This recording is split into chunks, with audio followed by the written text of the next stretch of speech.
You're listening to Sudbury News Talk. I want to show you something.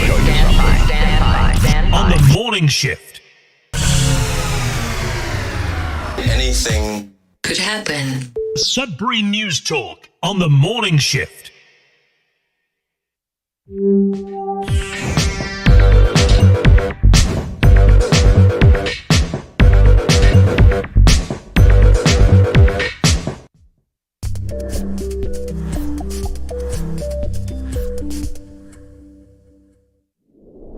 All right, and good morning. Welcome to Sudbury News Talk on the morning shift. I'm AJ Walsh. I'm glad to be here with you. I'm glad that you're here with us. We're live on CKLU 96.7 FM on the radio. We're also streaming live at cklu.ca on the internet. And you can also, so you go to CKLU and you click on the Radio Player Canada app. You can stream us. And you can also download that same Radio Player Canada app and take us with you and listen to us anywhere, anytime on your favorite device.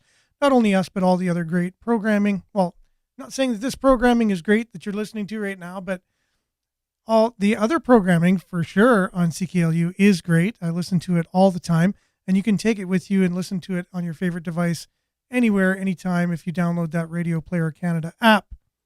Welcome to all of you who are local here in Greater Sudbury area, also possibly in the larger geographical area around the city, North Shore, Northern Ontario, and then Ontario, also all of Canada and around the world. So whether you're from Sudbury or you lived in Sudbury and you want to kind of stay in touch, this is your way to do it.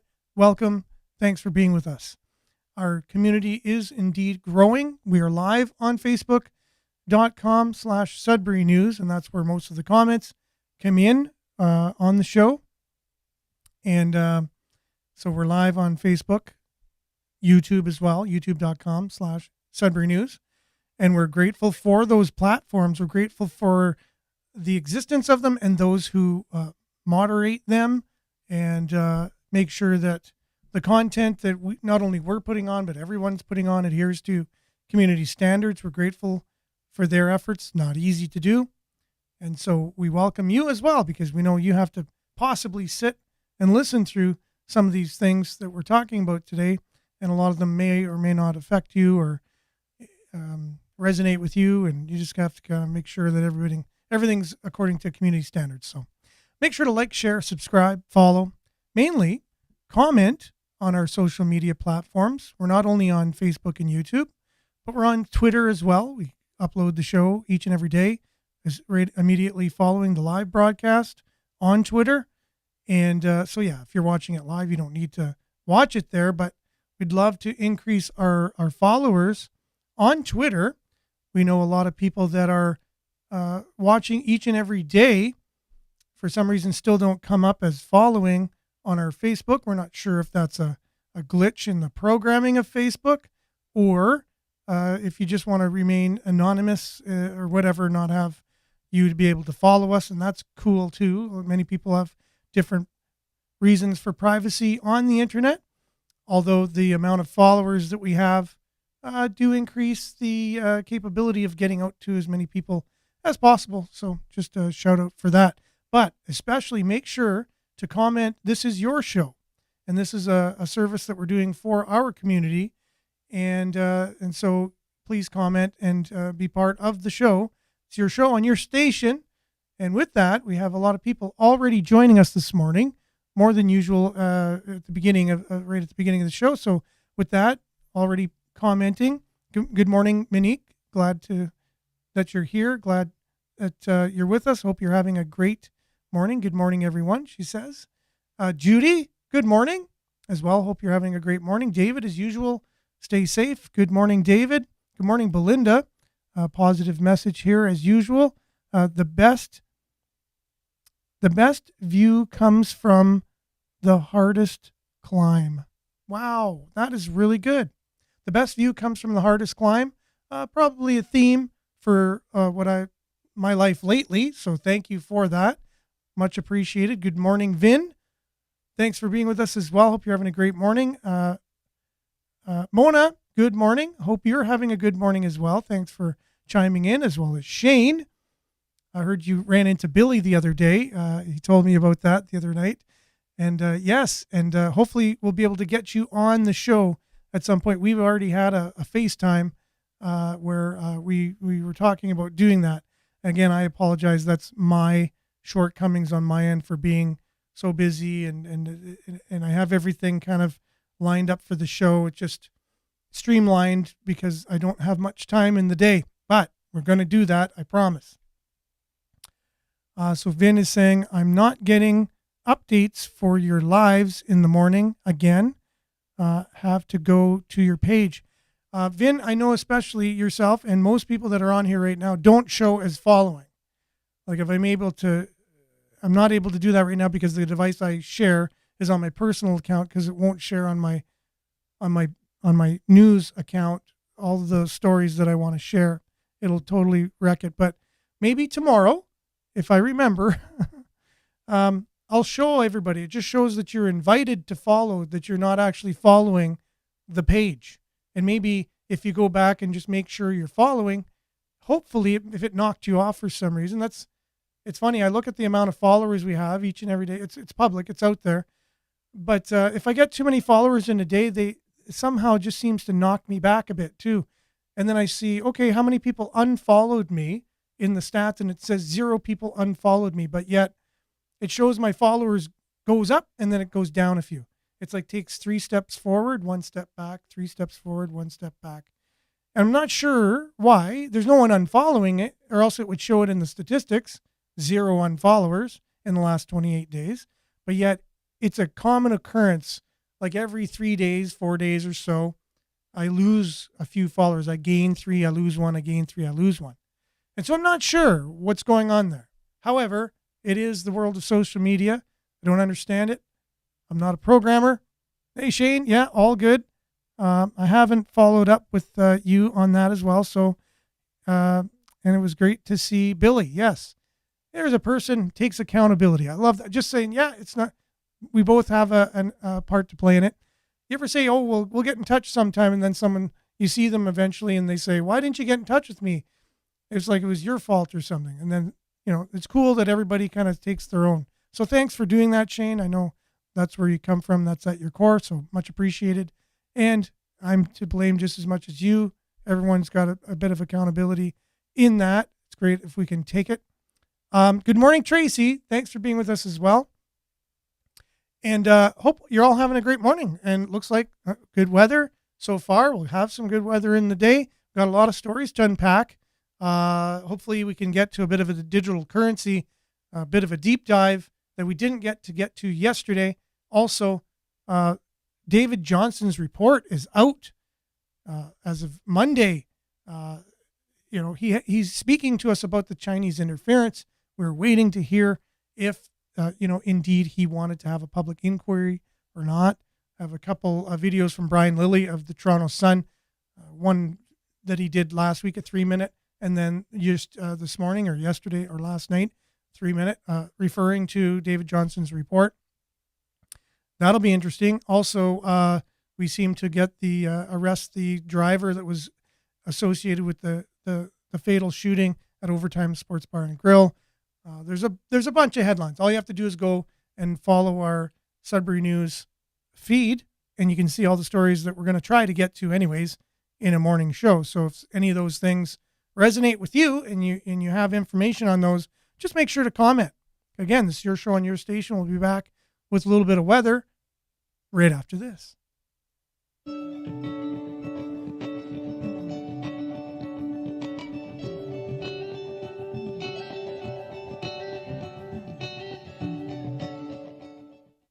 And your Sudbury weather brought to you by SudburyWeather.ca. As usual, lands on our Sudbury.news Facebook page.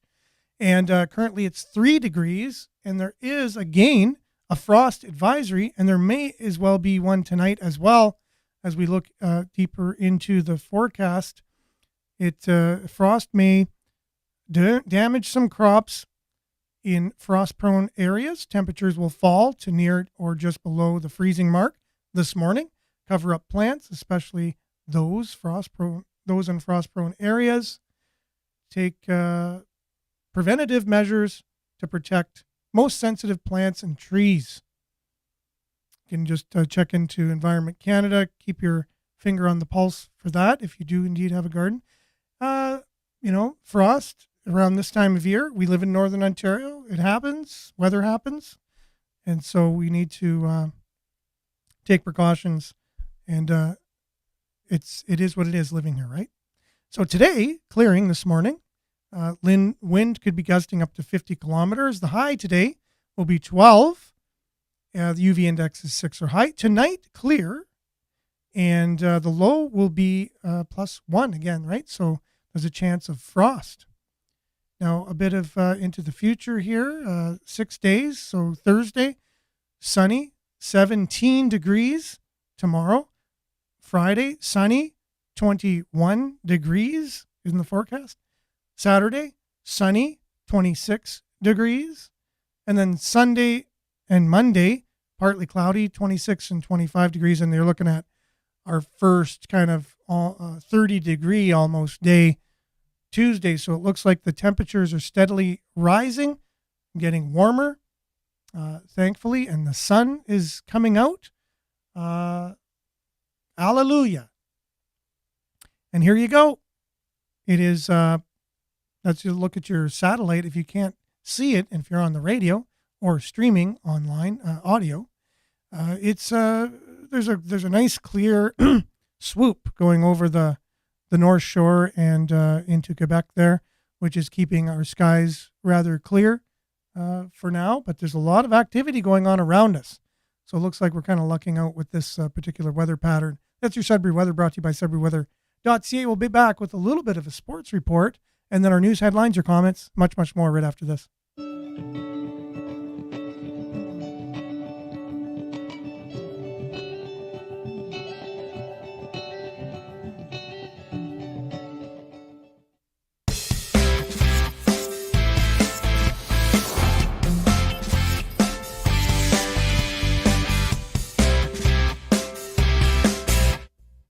And your Sudbury Sports, brought to you by Randy Pascal. He is that Sudbury Sports guy, and his website is sudburysports.com. The Spartans, all 3 Spartans teams, are released their summer schedule. You can catch the under 16, 18, under 18, and men's team until July, as they've released their schedule here. Nice picture of the Spartans. So you got your under 16 schedule here. So beginning May 20th, which we've already won that game, home opener. May 27th is their next game, Peterborough, and so on. May 20th for the under 18 team. We've already won that game against Clarington. And then the next game is versus the Sioux. That's May 27th. That's coming up. That's this Saturday, I believe. And men's starts off June the 3rd versus Tri-City. Looks like that's a home opener, 7 p.m. start. So anyways, for all schedules, you can just go to our Sudbury News Facebook page. And on there, it's the Sudbury.com article, or you can go to Sudbury.com, or you can look up Spartans on the internet and find that. Make sure to get out, support your local sports and all things sports. Visit SudburySports.com. That's Randy Pascal's website. This is what the sports segment is brought to you by, and we'll be back with news headlines and your comments, much, much more, right after this.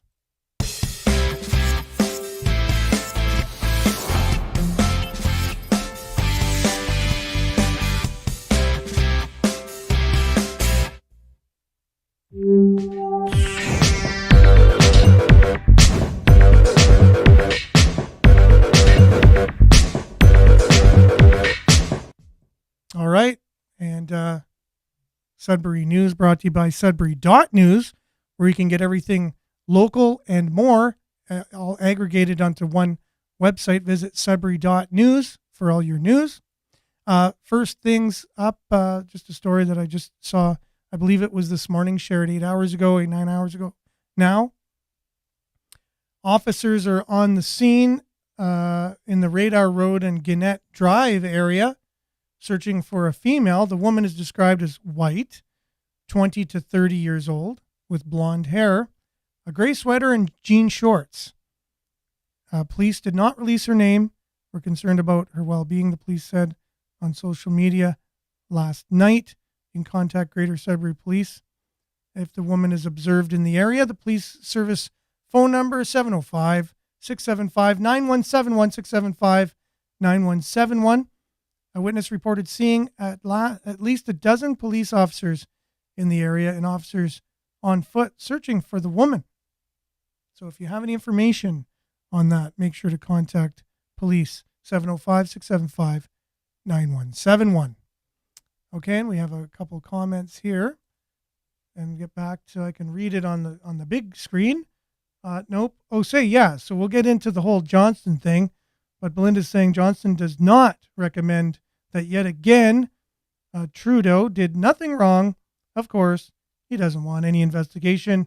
He sits on the Trudeau Foundation. That is David Johnston, who I believe might have resigned by now. Again, I'm not sure, but knowing he did sit on the Trudeau Foundation for sure board. And we have Wade Hine joining us. He's from Pass It On Undercoating. And so Wade, are you setting up my appointment for my 3 vehicles? I hope that's in the works somehow.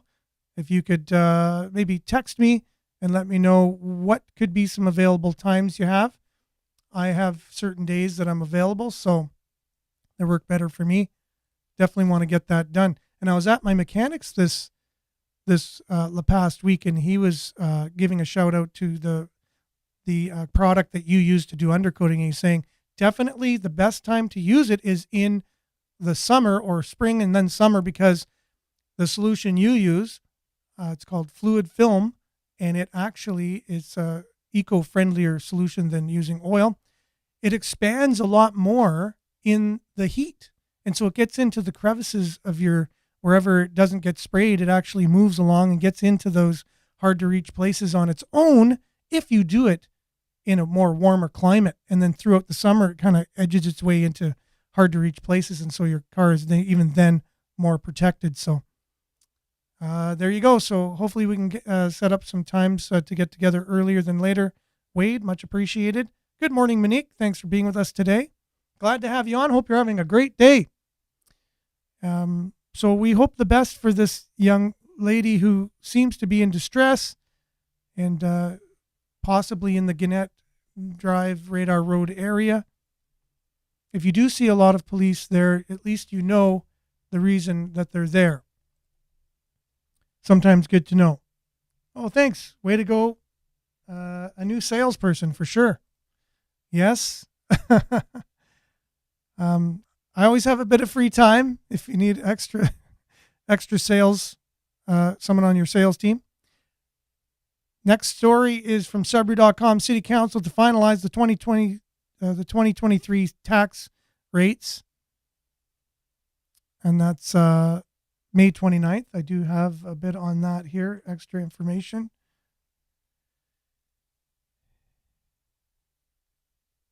Where did we go here? Yep. So Greater Sudbury City Council is slated to approve the municipality's 2023 tax rates on May 29th, which would enact an overall 4.5% residential rate hike. And this includes both municipal and education taxes. The due dates for all classes will be set for July 4th and August 4th. Taxes are set to bring in about a third of a million, almost right to the penny, a third of a million. With the tax plan unanimously approved by the Finance and Administration Committee of the City Council on May 16th, despite a concern regarding tax rates in the Valley being flagged. It's anticipated the rates will be ratified. The tax rate in the Valley was affected in 2021 by a decision to the City Council to add 8 career firefighters to Station 16 in Valterrais, which were applied to the city's area rating model. The model affects tax rates depending on the area of the city to cover fire and transit services, such as the average residential property owner in the Valley faces a property tax hike of 6.4%. So basically, pretty much 2% more than the city average. So if you're living in the Valley, you pay more taxes. And that's an interesting concept because in some ways I applaud the idea that if you're receiving more services where you live, you pay more taxes. However, I don't think the model the city uses is fair in all regards, because I think some of the times they're just, everyone pays the same no matter what. And then sometimes people get dinged in the way that I would recommend, and that's everyone kind of pays more of the share of the services they're getting. If you get more, you pay more, right? And so I applaud that, but I don't think they're doing that across the board. I think sometimes they do it, sometimes they don't. When they do it, when they don't, who knows, right? But I guess they've made the decision to do with fire services. They're going to do that, or they did do it at least in 2021. So if you live in the valley, you're paying 2% more taxes. Lucky you. That's a little bit of the scoop on that one. So we will get to this hopefully a little bit later. David Johnston advises against inquiry, but aims to hold hearings on foreign interference.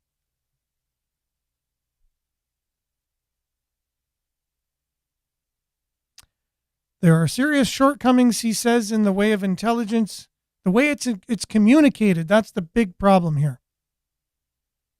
It's not the fact that we have foreign interference. It's the fact of the way when we get it, the way we handle it.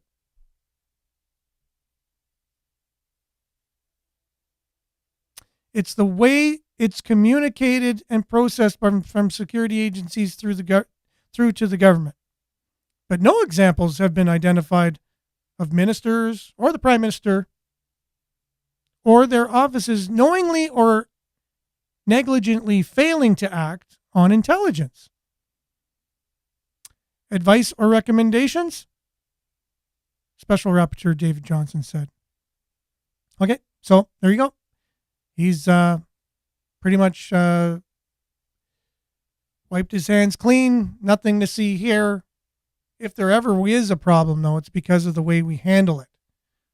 But we're not really looking at if there were problems to begin with, though, and I think that's where I think the Prime Minister is going to get egg on his face through all of this, because eventually it's going to come back to bite him, and it possibly is going to cause an election. All this stuff. And we'll get more into that a little bit later. That's just my scoop on the whole thing here. Let's get back to some of our comments on Facebook. Judy says, why don't taxes go down in Caperel where we get nothing? That's a good point. And again, case in point, right? The idea of if you don't get many services, you should pay less. If you get more services, you pay more. Now, that flies in the face of a whole socialist kind of model, right? Which most of our country and most municipalities are based on. So you get federal, provincial, and municipal following more of a socialist model. Because what about the person who doesn't have much? You got to worry about them. So it's usually putting all your resources for the least amount of people. That's where you put all your energy, all your money for the least. And the more you do that, it's like a toilet that the water keeps swirling. It's going down a hole. That's what eventually happens. If you put all your resources, it's like saying, in a fire, there's a huge fire going on, and a little piece breaks off, and then you give all your attention to the little piece that breaks off, and you neglect the fire that's going. And you put all your resources and time into that one little piece of wood that fell off over there, and then your fire goes out. Now the little guy over there, the little piece of wood, there's no help for him, and there's no help for the fire. Terrible analogy, but I hope you get it, what I'm talking about. My analogy brain, or part of my brain, just hasn't been functioning like it used to. I used to be really quick with analogies. Anyways, so here you have Belinda saying the typical watch this hand he can distract you with, when the other, I cannot wait until real justice is executed. Yeah, you're referring to watch this hand while I'm doing something with with my other hand. Exactly. And from YouTube here, looks like it's Denise, still locked out of Facebook, I guess. CSIS told us under the ESG, told that we have been infiltrated and are more accepted. It's hard for me to read on this prompter, by the way, so just bear with me. The money for the 15-minute cities, that's the reason that they're taking money from one outside entity.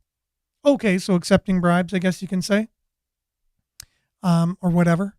There's a lot of influence coming in from nefarious, from countries with agendas. And it's been said when you say, well, a certain country with a red flag and a star, a couple stars on it, yellow stars. That okay, well, yeah, but they're infiltrating us. But also, you have the United States who's been infiltrating us for years, and that's an interesting concept or an interesting argument on that to justify one that the other one. That all countries are infiltrating us anyways, and so there's nothing new. And so I don't know if that's the right attitude to get. I don't know if each country's agendas are the same with the same outcome. Why are they trying to infiltrate us? What's the end game for one compared to another? Maybe you have to ask that question. But we'll have no public inquiry, according to Dave Johnson. We'll get back into that a little bit later. We have a couple comments here. Another thing here on my comments, I try to see comments. It says 3 comments.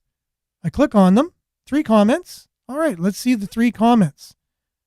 Oh, no comments. All right. So now the 1 comment I have is even gone. So few more comments. And there are no more comments. So it says most relevant. And we'll say that. Oh, yeah, I just hit all comments. Okay, it says 3 comments. Now we have all comments. And Andy says, well, Mr. Johnston, you did exactly what most people in Canada already knew, that this is exactly what would come out. With it's funny how we can read politicians' minds. And Gary says democracy has never been in better shape in Canada. Hard to get anything done when all the foxes are in the hen houses, and I mean all of them. So there's 3 comments, but I can only read 2 of them.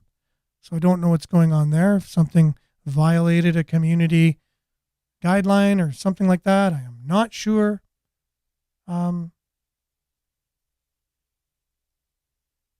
Okay, cool. Daniel Lanois is coming to town. I need to get tickets for that. He's definitely on my bucket list, and here he is coming to Sudbury. So he's interesting, though. A lot of shows he does. Well, Daniel Lanois, a bilingual solo artist in Canada, who went on to have some success with his own solo career, but then mainly known to be the producer, acts like U2 and Peter Gabriel and other acts for some of their best-selling albums. And really great producer, gone on to produce everybody under the sun after that too. And anyways, so he's coming to town. He'll be at Place des Arts on May the 28th. I'm going to have to make sure I get my tickets. I almost didn't want to announce it on the show just for fear that maybe I was a part in getting the word out and it was going to be sold out before I could get tickets. That's how badly I want to go see that show. Couple comments coming in here. We'll get them up on the screen. As we, this is an interesting one. I got to get to this because we talked a little bit about Pierre Poilievre and Justin Trudeau sparring on the way that the Trudeau government takes on our opioid situation compared to what Poilievre would do if he were elected.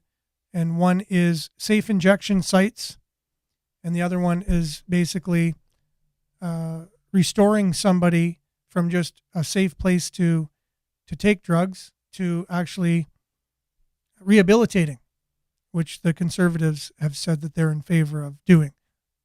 And this story comes out of BC from the Sudbury Star. Safer snorting kits were handed out at BC High School after a drug presentation. The kit includes straws and a wallet-sized card for cutting powdered drugs into and to be able to snort them. There's a picture there of the kit.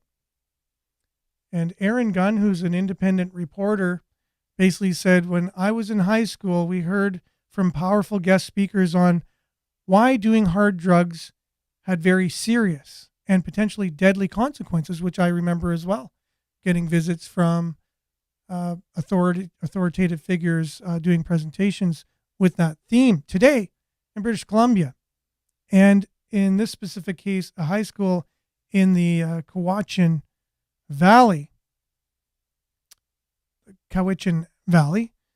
they were handing out safer snorting kits to children as young as 15.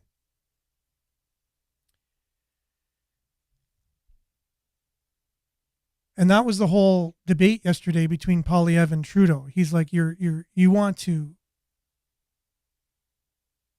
not only legalize cocaine, crack cocaine, heroin, meth. You want to legalize these things. A vending machine. Okay, hey, you want some Coke today? Let's just go down to the lobby in the office or whatever at the office lobby and let's grab ourselves some Coke. Not the drinking kind. It's a whole new meaning to getting a Coke, I guess, from the vending machine. But here, that's bad enough. But to promote it to kids as young as 15 and give them kits and show them how to do it. I don't care what kind of what side of the political spectrum you're on, ladies and gentlemen. That is wrong. Someone needs to come out and just say sometimes there is wrong and there is right. And at least I'm a little voice in a little city on a little show on a little station. And I'm going to say it. That's wrong. It's got to stop. There, said it. For more on that story, visit our Sudbury News Facebook page. Click on it. It's from the Sudbury Star. You go right to the Sudbury Star. You can go to our Sudbury.news website as well, and it aggregates right there all of the stories from our local journalism outlets. The Sudbury Star is included in that, and you can read that story right there.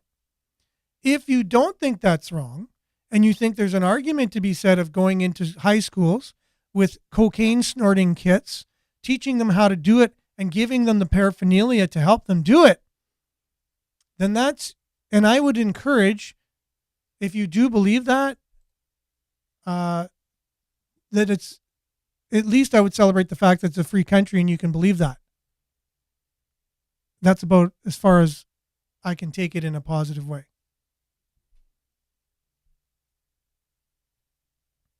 The feds to spend $15 million to support francophones in remote northern communities. Over the next 3 years, all of the francophone study programs that deal with health will receive $15 million throughout those times to increase the amount of French-speaking medical professionals, because they are, I believe, I'm not sure if it is true or not, that they're underserviced to get medical attention in French. They also said they'll be able to do this in Quebec as well for remote areas that there's English speaking populations. They'll do the same to help fund English programs in Quebec to make more medical professionals so that they can get out. But they haven't released any money for that. But they said this is all part of that. But the only money we've seen so far is for the francophone side of it. They are indeed politicians, so they have to give you the spiel of why they're handing out money. this is a positive news story here from our Greater Sudbury Police. It went viral. Every social media platform from every journalism outlet that we have locally in Northern Ontario, I got a lot of comments and a lot of reactions on social media. But apparently they responded to a noise complaint, and it was a birthday party, and they were playing basketball outside. And so the police officers just said, "Hey, throw me the ball." And they started playing with the kids, probably much to the chagrin of the person who reported the noise and complained. However, they said that basically there's nothing wrong with kids playing. Now that's a good thing, I would say. If we're talking about right and wrong, they didn't sit there and say, "Hey kids, look what I got. A cocaine sniffing kit. What do you think about this? This will be a lot of fun at your birthday party. Now what you think? Here's how you use it. Watch, you open the bag. Here's your straw." That's what they're doing in BC to kids pretty much in the same kind of age range. So imagine that story locally. So that's in BC. So if they usually do something in an isolated area, they're testing it. They're testing it out to see how it's working and how it's going. And if it goes and they're able to, who's behind this stuff? Who's like, yeah, I think giving cocaine and teaching kids how to do it is a good thing. Who the heck is behind that? They needed to be weeded out, and it seems like it's our prime minister, to tell you the truth. That's the way he thinks we should go about the drug problem. He thinks it all needs to be legalized. And he's definitely not speaking out against it. He's the one driving it. And so if there's an election coming up, do you think that's going to help or hurt him? If it's indeed an election where the poll results are accurate and people actually get their votes to the people that count them and it's counted and properly, how do you think that would affect him? Jerome says car for the story about the police officers playing basketball on the street with the young people. Sudbury suspects charged with drug and weapons offenses linked to sports bar murder. So they were able to catch the driver, I believe it was, in that fatal crime. If it's here, thought I saw it. So a Dodge Ram pickup seized by Greater Sudbury Police during a traffic stop really gets around. The GSPS said the truck was not only used to commit the theft of pieces of heavy equipment back in April, it was not only used to transport people involved in Overtime Sports Bar and Grill murder.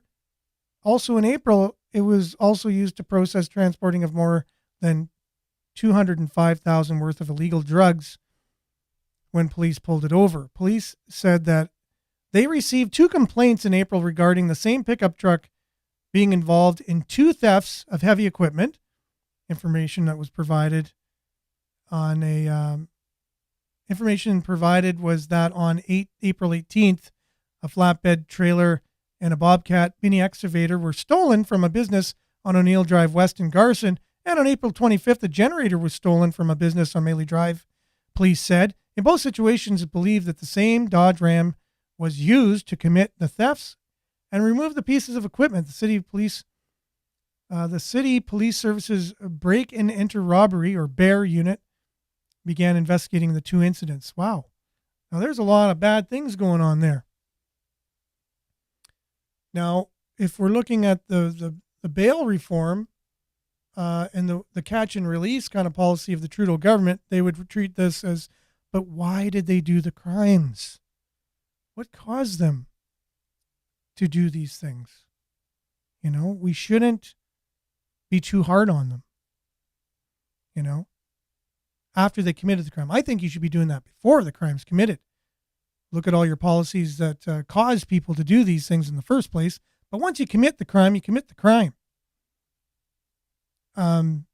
We heard the reporter asking Polyev this the other day when he was saying criminals need to be treated, like if you could break a law, there's a law there, and you get a sentence and you do your sentence, you do your time.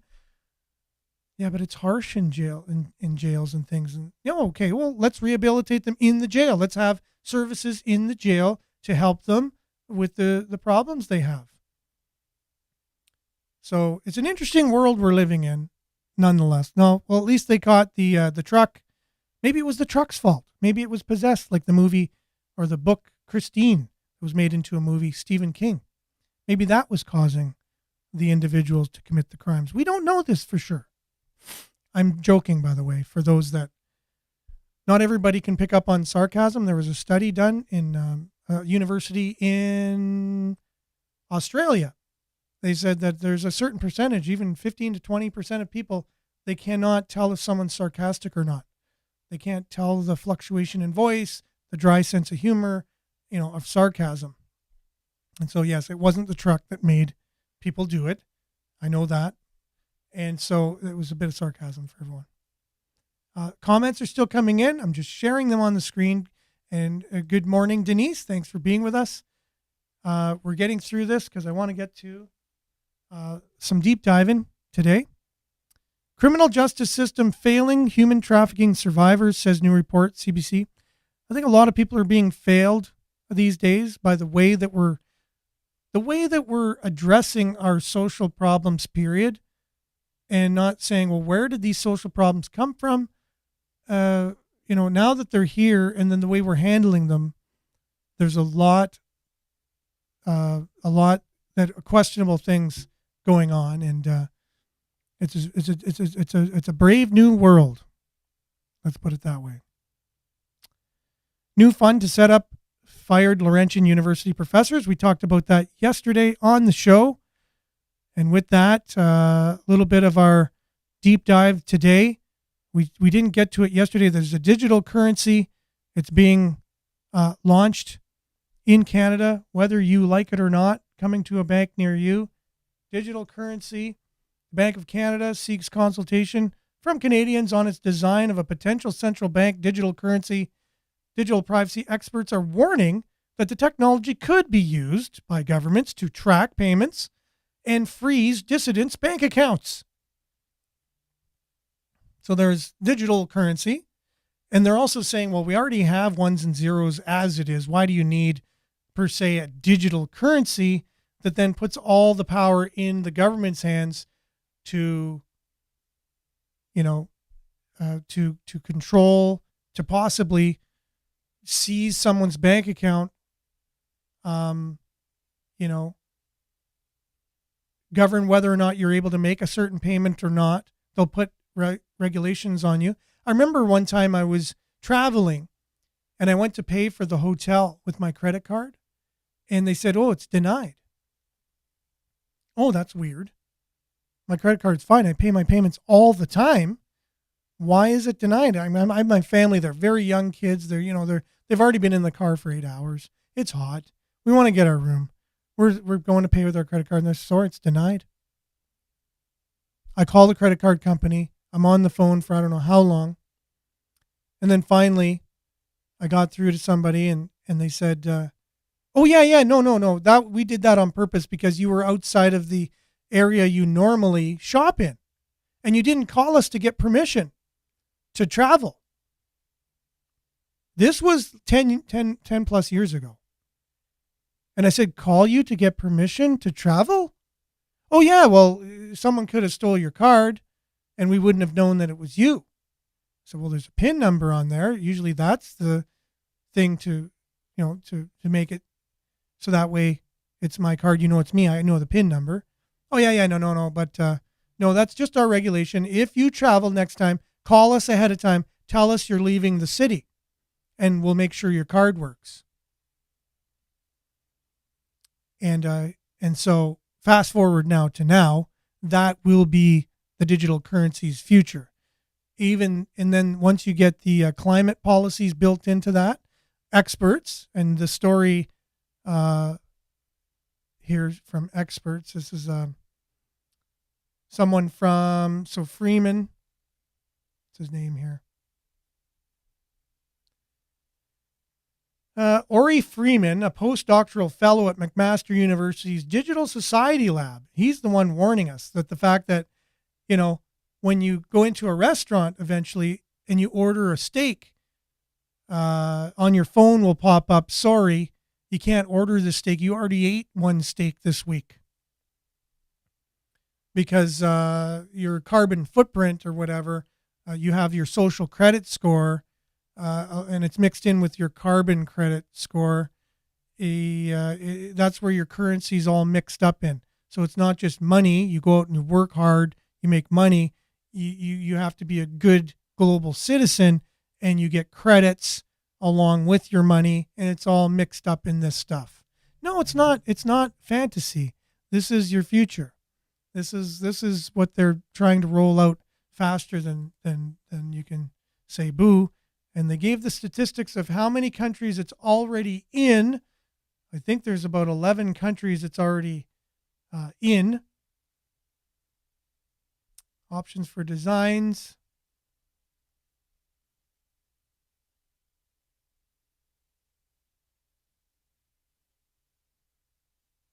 Okay, so globally, there's a global initiative to get it in as many countries as possible that we can say. So some 120 countries representing over 95% of the global GDP are currently exploring some form of CBDC, central bank digital currency. According to American think tank, the Atlantic Council, as of May 20th, just a couple days ago, at the time of this writing, 40 countries are researching the issue. 32 are in development. That's where Canada says they are. 18 have launched pilot projects. And 11 have fully launched a digital currency. So if you're wondering if this is going to take a long time to get out and to be used in Canada, think twice, or think more than twice, because it's coming. If you want to look more into that, just Google CBDCs, and don't just be happy with the mainstream media's take on it. Dig a little bit deeper and find out what's really happening with this and what are some of the dangers. Maybe I will share this article today. It comes from the Epoch Times, and you can research yourself if the journalism and the numbers that they're giving, if they do line up with your own research. And that's what you should be doing anyways with any media that you get. Chinese interference in Canada, David Johnson says, yeah, it's the way we handle it. It's not actually what we do with it when we have it. Here is Brian Lilly from about a week ago talking about this issue. We'll be back right after this. Responsibility for the machinery of government is the Prime Minister's. It's also clear in that same foundational document that the Prime Minister is the lead on national security and has a special responsibility to national security. And Michael John blasting Prime Minister Justin Trudeau over his handling of China's interference in Canada's democracy. Hi, I'm Brian Lilly, political columnist with the Toronto Sun. Michael John is a Conservative MP, one of the people we know was targeted by China's consulate here in Toronto. He was targeted because of his vote condemning China's genocide of Muslim Uyghurs. It's something that should have come to light years ago. It's something the government was informed of by CSIS 2 years ago, but nobody acted on until recently. It only came out due to leaks to the media, and for that, Chon says the government, the Prime Minister in particular, is responsible, given that he is responsible for the operation of the machinery of government and is directly responsible for national security. But somehow, this information wasn't made public. Nobody seemed to know about it until it was leaked to the media. these releases are a result of a government that does not release information in a controlled and timely manner to Parliament or its committees. These releases are a symptom of a national security and intelligence system that is not working, a system that is not conveying information to Parliament, its committees, its members, to political parties, or to other individuals and institutions in a controlled and timely manner. Now, the Prime Minister has said he didn't find out about this until it came out in the media. That is tough to believe considering that his department, Global Affairs Canada, Public Safety Canada, all of these departments were made aware. Who didn't do their jobs? Or was it that this all came to the government 3 weeks before they were calling the 2021 election? Is that part of it? We really do need to know, but to get to the bottom of that, we need to know who received the reports.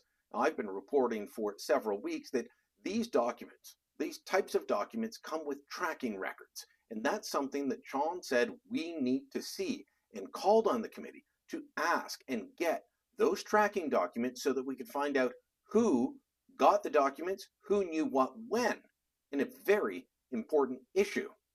In order to identify where the systemic problems are, I recommend the committee obtain the documents and tracking records related to the July 20th, 2021 CSIS Intelligence Assessment titled People's Republic of China Foreign Interference in Canada, a Critical National Security Threat. That's not something the Trudeau government likely wants to be out in the public. Whether they will actually move on that remains to be seen. So far, they've said no. In fact, when I've asked the Privy Council office for those documents, they responded with a very political statement, not something that normally comes from bureaucrats who are supposed to be apolitical.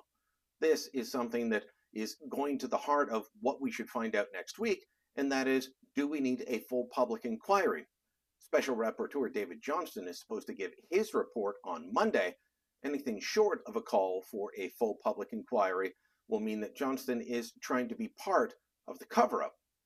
Oh, so that's interesting, right? So this was last week before the report, and now if we fast forward to actually what the report was, now that we have a little bit more into it, Brian Lilly covers that as well. So part 2, here you go, the sequel. Democracy didn't happen by accident, and it won't continue without effort. And as the report says, democracy is built on trust. Trust in the processes that elect people to serve, and trust in the people who hold that responsibility. To lead is to choose, and responsible leadership requires us to take action that reaffirms Canadians' trust in our democracy. Democracy is built on trust. Well, Justin Trudeau's message to Canadians is just trust me when it comes to foreign interference. I don't, and neither should you. Hi, I'm Brian Lilly, political columnist for the Toronto Sun. By now, you've heard David Johnston's main recommendation: no to a public inquiry, yes to having him continue to investigate this. Sure, a few public hearings, but nothing too public. We don't want secrets getting out after all. David Johnston's report is a joke. It never should have gotten to this point because he's far too close to the Trudeau family, to Trudeau himself, to be investigating something that benefited the Liberal Party, namely China's interference in our democracy. But now Johnston says he wants to not just recommend whether should be a public inquiry, which he said no to, but to continue on and essentially become that public inquiry without it being too public. Justin Trudeau is facing a united opposition on this, with Pierre Poilievre of the Conservatives, Yves-François Blanchet of the Bloc, and Jagmeet Singh of the NDP all saying this isn't good enough, we need an inquiry. How united they'll be and how far they will go remains to be seen. Is Jagmeet Singh willing to vote down the government over this? Was Justin Trudeau willing to go to the polls over this? Quite possibly. He's hoping that Canadians aren't paying attention or will think that this whitewash by Johnston is good enough. It's not. It shouldn't be. Johnston spent a lot of time in his report going after the media, but when we look at what is actually reported on, he found only one instance where he said categorically that the report was false. And that was the report that Han Don had said in a conversation, he's the now former Liberal MP, had advocated for keeping the two Michaels in jail during a conversation with the Chinese consulate office. That apparently did not happen, but the rest were accurate, or mostly accurate, which is far more than we can say of Trudeau in his handling of this. He has not been truthful. His party has not been truthful. They have been obfuscating. They have been delaying. They have been trying to make sure that Canadians don't learn the truth on this. Well, the truth, Justin, will set you free. Might set you free of a job when Canadians find out what everything that has been going on, but we deserve to know.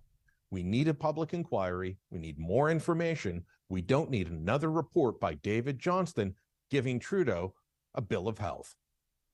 And with that, you heard every time I listen to Justin Trudeau speaking on any of this stuff, all that can go through my mind is that your actions speak so loudly, I can't hear a word that you say. And that is what we should all remember when we listen to any politician. What are you doing? And in order to know what you're doing, and if you're transparent, you should just open it up. If you haven't done anything wrong, you open it up. You say, okay, I didn't do anything wrong, so look. Totally, and what do you think if someone says, no, I'll get my friend here, and my friend will tell you exactly, and then you'll listen to him because you make up some thing of he's nonpartisan somehow because he was appointed to be the Governor General by the former Prime Minister who was of a different political party. And that should satisfy anyone in the political arena. But it doesn't satisfy people that actually want to know the truth. And that's, I think, more and more Canadians are getting to. You want to know what's going on. Look, if you're not doing a good job, step aside and let someone who wants to do a good job, who actually cares about the country that they're running, because your actions show that you don't. And the actions, I'm creating a list of all the actions, so we'll get them. So it's not just speaking of, I don't like somebody. I don't like somebody because of their actions. I love Justin Trudeau. I don't like his actions at all. And so with that, that's a bit of a deep dive. I know a lot of you had tons of comments. We're grateful for them. Continue to do that. And thankfully, we're able to get a bit of a digital currency issue in there just to inform people of it. I'll see if I can share that on our Facebook page, and we'll go from there. And I hope everyone has a great Wednesday, and we'll see you same time, same place on this station and on these social media platforms tomorrow morning, 7:30. Have a great and wonderful Wednesday. See you tomorrow. Stay tuned now for Earshot Daily on CKLU. We'll be back, and we'll see you then. Thanks. Ciao.